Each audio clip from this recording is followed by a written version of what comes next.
Le peuple qui habitait dans les ténèbres a vu une grande lumière. Sur ceux qui habitaient dans le pays l'ombre de la mort, une lumière s'est levée. Donc en entendant parler de lumière, je ne sais pas, moi je pensais à ce temps de Noël avec l'étoile. Et en ce moment, on voit que toutes nos crèches sont en train de partir. Il y a encore ici à Saint-André, mais là j'ai eu 2 églises avant. Il n'y avait déjà plus la crèche parce qu'on se rapproche de la Chandeleur. Et nous ici, déjà, on n'a même plus d'étoiles. En tout cas, je pensais à ce temps à l'époque, aux rois mages. Vous savez, ces rois mages, à un moment donné, ils ont perdu de vue l'étoile. Ils se sont dit, mais où est passée cette étoile? Ils ont été tout tristes. Je me disais, mais si ça avait été à cette époque, peut-être qu'ils n'auraient jamais vu l'étoile, presque. Parce qu'à Jérusalem, il y a beaucoup de lumière dans nos villes. C'est difficile maintenant de voir les étoiles. Beaucoup de lumière. Et je pensais, le Seigneur, c'est un peu comme cette grande lumière, c'est comme un peu cette étoile. Dans nos vies, souvent, nous avons beaucoup de préoccupations. Beaucoup de choses qui font qu'on a du mal à sentir sa présence, à la voir. Vous voyez, un peu la nuit, c'est un peu comme notre intériorité. Et parfois, il faut faire la nuit pour pouvoir voir germer l'étoile, être sensible à la présence. Même pas seulement la présence du Seigneur, même entre nous, dans nos vies. Parfois, on a du mal à se rendre compte que l'autre est présent à notre côté. On est pris par tellement de choses, on a trop de soucis ou tout simplement trop de sollicitations. Parfois, on est là, mais on est à table et puis chacun est sur son portable, chacun fait plein de choses et on a du mal à être présent, à faire un peu le calme, la nuit, pour que puisse émerger la lumière des étoiles, la présence de l'autre qui est à nos côtés. Et vous voyez, c'est un peu comme cela que je voudrais expliquer cette deuxième lecture. Je m'arrêterai juste sur la deuxième lecture, qui parfois peut être un peu compliquée, mal vue. Parce qu'en fait, Saint Paul, il nous dit, c'est la première phrase, « J'aimerais vous voir libre de tout souci. » J'aimerais vous voir libre de tout souci. Pourquoi? Pour pouvoir être prêt pour le Seigneur. C'est ce qu'il dit à la fin, afin que vous soyez attachés au Seigneur sans partage. Et c'est pour cela qu'il dit ces paroles qui peuvent être un peu compliquées. Celui qui n'est pas marié a le souci des affaires du Seigneur, il cherche comment plaire au Seigneur. Celui qui est marié a le souci des affaires de ce monde, il cherche comment plaire à sa femme, il se trouve divisé.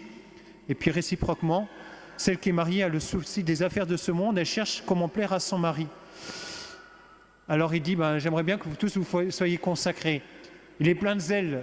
Vous savez, Saint Paul, il est complètement pour le Seigneur, il cherche à être complètement libéré de tout pour le Seigneur.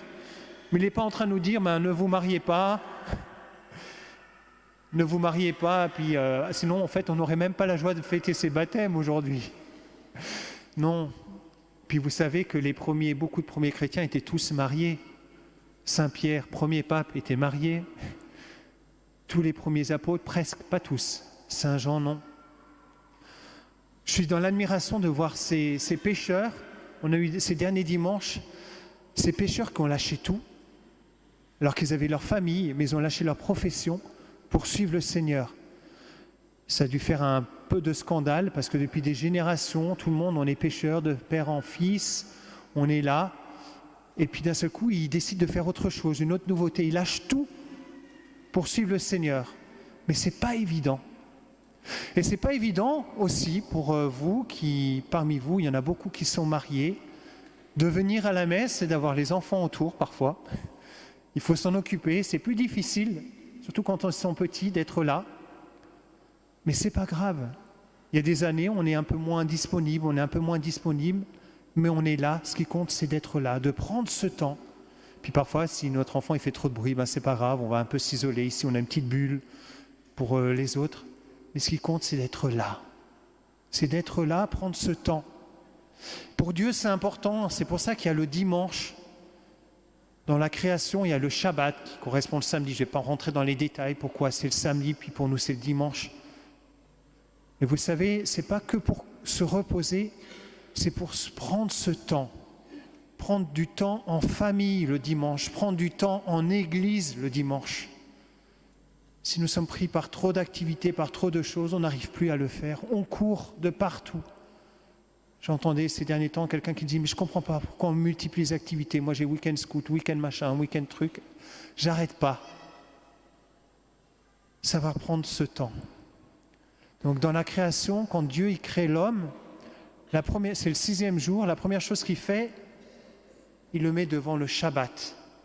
Il n'est pas encore fatigué l'homme, mais déjà il y a ce temps. Il dit pour que Dieu se repose, bon il n'est pas trop fatigué, hein, mais il cesse sa création, Dieu, immédiatement pour prendre du temps avec l'homme et pour que l'homme puisse prendre du temps avec lui. Nous sommes invités à cela, à faire un peu, à trouver ces petits espaces, pas grand-chose parfois, selon notre mesure. Alors c'est vrai, nous, consacrés, là, le Père Thibault, moi-même, puis il y en a d'autres parmi nous dans l'Assemblée qui ont consacré complètement leur vie au Seigneur. Et c'est beau. J'aime bien le soir, parfois, quand il n'y a plus personne, d'aller dans la chapelle, prier, et de savoir que je suis tout à lui. Et de dire, oui, effectivement, j'ai la chance de pouvoir être complètement libre. Seigneur, tu m'as appelé à cela, et merci Seigneur. Mais chacun d'entre nous, à sa mesure, peut prendre des petites secondes, des petits moments. Ce qui compte, c'est de les prendre. Parfois, ça ne se mesure pas en temps. C'est se souvenir tout simplement qu'il est là. J'espère que ces enfants qui vont être baptisés tout à l'heure pourront avoir la chance d'apprendre à faire de l'espace, pour qu'un jour dans leur vie puisse pointer cette lumière. Oui, nos crèches disparaissent, mais l'étoile reste. Parfois, les lumières de la vie peuvent faire en sorte qu'on ne la voit plus. Parfois, les soucis, les nuages. Mais sachons prendre le temps parce que le Seigneur, lui, est toujours présent. Sainte Thérèse de Lisieux, j'aime bien, elle dit, derrière les nuages, parfois il y a des nuages, j'imagine qu'il y a le soleil. J'aimerais être un aigle qui puisse voler au-dessus des nuages, savoir qu'il est là. Nous, ici, il est présent à cette Eucharistie. Il est bon d'avoir pris ce temps pour cette messe. Nous allons avoir un temps maintenant, juste un tout petit temps après l'homélie, tout petit, de silence. Prenons-le et goûtons à sa présence. C'est tout simple. Il est là. Amen.